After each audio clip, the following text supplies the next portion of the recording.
My grandparents always had a rule. If someone falls down the old well, don't pull them out. My grandparents never raised their voices. That was what made the rule stick. They didn't shout it, didn't wrap it in superstition, or dress it up as a story meant to scare a child into obedience. They told it the way you tell someone where the fire extinguisher is kept, or which breaker not to touch because it will kill you. If anyone ever falls down the old well, my grandmother said once, standing in the laundry room with the window cracked open, you leave them there. She was folding towels as she spoke, aligning the edges with a care that felt excessive, her fingers trembling slightly as if the fabric resisted her. She didn't look at me when she said it. She didn't need to. I was 4, the first time I heard the rule. I laughed because it sounded ridiculous and because children are supposed to laugh at rules that don't make sense.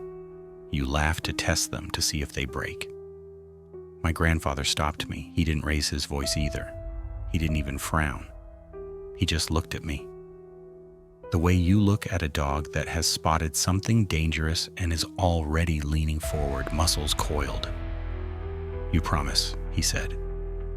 Not say you understand, not do you get it. I nodded. I promised. The well sat down the hill behind the house, half swallowed by weeds and thyme. Tall grass leaned over it and thorny vines crawled across its stones, as if trying to stitch it shut. The stone rim was cracked and uneven, like the teeth of a rotten mouth pried open toward the depths of the earth. I could see it from my bedroom window at night. A perfect black circle where the moonlight simply stopped. A circle of nothingness. I asked my grandfather many times why he didn't just board it up properly, nail it shut, pour concrete into it like people did in towns. It's best not to interfere, he said. Interfere with what? With what's down there. Just stay away. Yeah, well, Grandpa, we barely acknowledge it anyway. So it's fine. Unless I lean in extremely close, I can't fall down. He considered this for a moment. Good, he said, then don't. If I walked close to the well, close enough that the air felt cooler around my ankles, I could sometimes hear water shifting below, slow and deliberate, as if something were pacing back and forth in the dark. Sometimes there was breathing, sometimes nothing at all. Once I heard my name. When I told my grandparents, they didn't ask what it sounded like. They didn't ask if I was sure. My grandmother just said, you stay away from it. If someone falls, you don't help them. That made sense when I was little. Rules often do. They exist in the same category as don't touch the stove and don't run into the road. As a teenager, though, a rule I could barely understand turned irritating. What if Sonia falls down? I demanded one afternoon. Sonia was my little sister. You don't help her out, my grandmother said. What, just leave her to die there? No, she replied calmly. You can talk to her, you can feed her, throw her things, whatever she needs. Just don't pull her out. I stared at her, waiting for the punchline that never came. But she won't fall in, she added, looking at me then. She won't, Ilya. She said it the way people say it won't rain, when they absolutely do not believe it. The farmhouse was relatively isolated, surrounded by open fields and stretches of forest that blurred into one another at the edges. Occasionally, tourists would cycle by, bright helmets flashing between trees, stopping to admire the quiet. None would go close enough to the well, though, which was fine. Years passed. I turned 22. My sister Sonia turned 17. I got her a kitten for her birthday, small, dainty, and white as snow. She called it Misha and would often take him out to the meadow and play with him. One day, I looked up from my book to see her standing in the doorway, eyes wide open and bloodshot. I raised my brows. Son? I didn't mean to. I fell asleep and Misha he fell. My mouth went dry. Did you pull him out? No. she responded as her voice died down. "He's still down there. I can hear him meowing. He is too little to climb out. He can't. His paws are too small." I shook my head. "I'm sorry." Sonia's brows dropped. "They said someone, not something. It's a cat, Ilya. A fucking cat. What, if I just lowered a bug by a thread and pulled it out, I would break the rules?" "Rule, singular," she scoffed. "I'll ask Grandma." I shrugged. I saw Sonia out the window walking towards our grandma, then guessed her response by the way her shoulders dropped. For the next 2 days, Sonia sat by the well, throwing food down and talking to little Misha. The third night brought in a terrible cold wind. By morning, the well was quiet. Sonia cried for a week. 4 years later, some girl ran away from home. We saw it on the news. Her parents had reported her missing. We didn't know why she ran away, but hoped some creep wouldn't take advantage of her. The chances we'd spot her were very low, since her town was 50 or 60 miles away from the farmhouse. And yet, a month after the news, I was upstairs and happened to glance outside and see a figure, small and fragile. The figure grew as it went up the hill. I went down the stairs and darted out the door, stopping as my grandpa yelled out at her to leave. "You're trespassing," he blurted, but I could see that he was uncomfortable. She was wearing a yellow jumper and had dark brown hair. If it weren't for the jumper, we wouldn't have recognized her. "Please, I just need a place to spend the night. I'll be out in the morning." Something in her eyes demanded mercy, understanding. We didn't report her to the authorities because she told us that her father used to beat her and abuse her, and that she was planning to get out of the country and follow up on her dream to become a writer. She was likable, that girl. A year or two younger than me and with a wicked sense of humor. She was the first girl I'd seen in ages, since I dropped out to take care of my grandparents and the farm. A night turned into 2, into a week. She'd help around and keep me company while I worked. She'd tell me short stories, and I'd listen because I liked her voice. I never told her about the well. Didn't want to creep her out, and in truth, I didn't want her to think I was a weirdo. I secretly hoped she liked me. One day, we went on a walk through the woods. As we passed the well, she asked about it. "Don't worry, it's nothing. Don't go near it.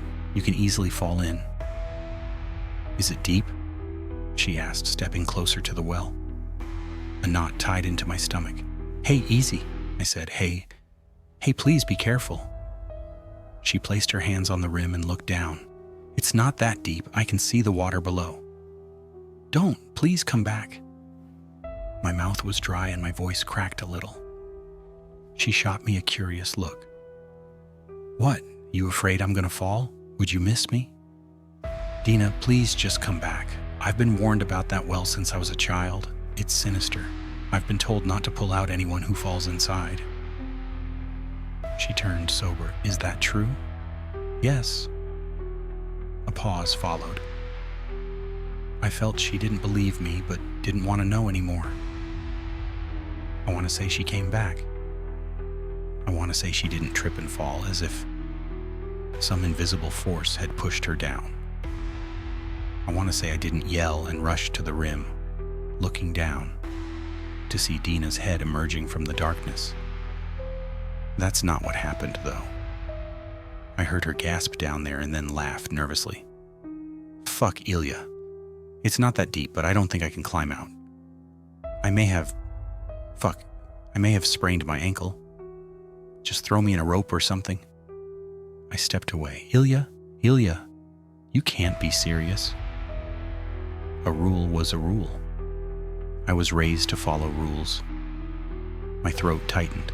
I'll take care of you." I couldn't hear her answer as I rushed back to the house, telling my grandma what had happened in between sobs. I begged her to let me pull her out, as if her will could bend the rule. The next months were cruel and bleak. I would throw her food and clothes, even a pillow. I stopped throwing in things that were too voluminous in fear that she might stack them on top of each other and climb out. I willingly trapped another human being with hopes and dreams inside that well. Over the weeks, her voice hollowed out. I can't describe it. Deep down, I feel that the whole thing was a fucking hoax, and I just let her die without any reason, but I swear she started pausing before answering me, as if she was listening to something else first. Even her spirit, her presence, felt different. You have to believe me, something clung to her down there. When we talked, it wasn't just the two of us. I'm not even sure how many intruders there were in our conversations. She would keep telling me stories, strange ones. She'd tell me about dreams she had of death and rot, and once she told me she found a kitten. I even heard a faint meowing as she said that. That was the last time I visited the well. That was almost 3 years ago. Whatever was down there was surely fucking dead. A few minutes ago, I heard a knock at the door. It was around 7 p.m., and the sky had darkened enough for the porch light to be on. Through the kitchen window, I could make out a silhouette in the mist. Broad shoulders, head tilted down. The knocking came again, and a voice. "Hey, could you help me out, please? Please?" I looked through the peephole to see a man around my age, uncomfortable and soaking wet. "Hey," I responded, my hand on the doorknob, either to open the door or lock it. I wasn't entirely sure. "What happened?" "My car broke down 1.5 miles away. You're the only house I can see, and, I was climbing up the hill to you guys, and I fell down that well." He snuffled and wiped his face for the second or third time. "I yelled so much until some tourist riding his bike pulled me out. I think I hurt my knee. I'm so fucking cold." My hand tensed up on the knob. "What? What do you mean, fell down?" I absently asked. "Yeah, I fell down." He looked up and I could see he was hurt and shaken. His eyes were red from the cold or the crying. "I could have died." "Some tourist pulled you out?" "Yeah, he was biking down the hill. He called a towing company for me, but they said they can get here in the morning. Can you please open?" "You fell down the well and someone pulled you out?" He paused for a moment. I could see his eyes searching for something wrong in his question. "Yes," he responded, slightly annoyed. "That's what I said." I stared at the perfectly normal dude outside my door.